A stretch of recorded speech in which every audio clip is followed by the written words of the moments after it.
Great job, you guys. All right, let's review. We've seen how ancient cultures used the Sun-Earth connection to mark the season.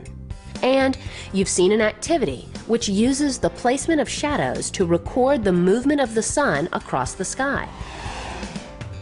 Research regarding Native American astronomy has recently begun to gain headway in archaeoastronomy. Let's look at the ways native cultures in the Americas use the Sun-Earth connection. Nancy Maryboy and David Begay are two indigenous astronomers from the Navajo Nation. Yat-eh, hello. We're here in Hovenweep National Park in southern Utah. I'm a Cherokee Navajo. I live not far from here, and I'm an educator on the Navajo Nation. A cultural astronomer means you deal with the astronomy of your own culture, and we put things within the context of a native worldview.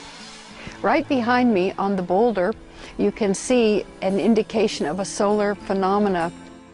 On the boulder, there's two images. One's a concentric circle, one's a spiral. As the sun begins to rise, shafts of light come in from each direction. And as the sun continues to rise, the lights meet in the center. This only happens once a year. This phenomenon occurs on the longest day of the year and is a very appropriate way to mark time. This can be a very harsh environment to live in. It can be hot, it can be cold, and it can be very dry. In order to survive, people had to live in accordance with the natural environment, and that meant the natural cosmic environment, the sun, the moon, and the stars. It was very important to track the path of the sun and the moon and certain constellations, and to do that, people used natural markers like petroglyphs and sun and moon alignments. Remember, there was no watches, there was no timekeepers, there was no calendars. My name is David Begay. I am a cultural astronomer. I've been living out here for many years. My clan is Mayan. This clan is a descendant from the Jemez Pueblo people. And here is one of the structure at Hovenweep National Monument. This structure had many purposes, one of which was an observatory. The ancient had a profound respect for the movement of the sun and the stars. On the longest day of the year, the sun shines through an opening and the light falls on a marker. What people experience here is really a cultural experience. It's a whole life experience. People felt the movement of the sun. People felt the movement of the moon. It was a daily experience. Among the Navajo people, for the sun, when it reaches summer solstice, it's a total life experience. People used to talk about the solstice being a 4-day phenomenon. People used to say, the sun spent 4 days before it starts moving back the other way. So it's really something that was experienced, it was talked about, it was a part of the culture, it's been passed down through the generation. I think people talk about these movements in terms of days. I'm not sure if you can really call it special math. I don't think tracking the sun down to the second was important at that time. These buildings and boulders are remnants of ancient civilizations, much like the ruins in Rome, the ruins in Greece.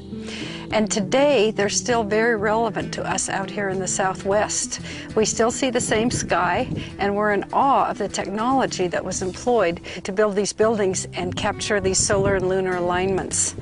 Today, we look in the sky, we use some of the same knowledge that the ancestral Pueblans used. We use it for planting, we use it for setting ceremonies, and we use it to keep the earth in order. The balance between earth and sky is still very important to Native peoples. Thanks, Nancy. And thanks, David. You know, guys, one of the earliest Native American structures to observe the sun and the stars is Casa Rinconada, located in the Chaco Cultural National Historical Park. Casa Rinconada is a large kiva. Kivas are large circular rooms used for ceremonies by Native American cultures. Like Hovenweep, on the day of the summer solstice, a beam of light from an opening in the kiva precisely illuminates a niche in the far wall. For years, Chaco Canyon was primarily seen as a trade center, but with the advent of archaeoastronomy, Chaco is beginning to be seen as a center of astronomy and cosmology. So far on today's program, we have seen how the relationship between the sun and the earth weaved a connection between all ancient cultures.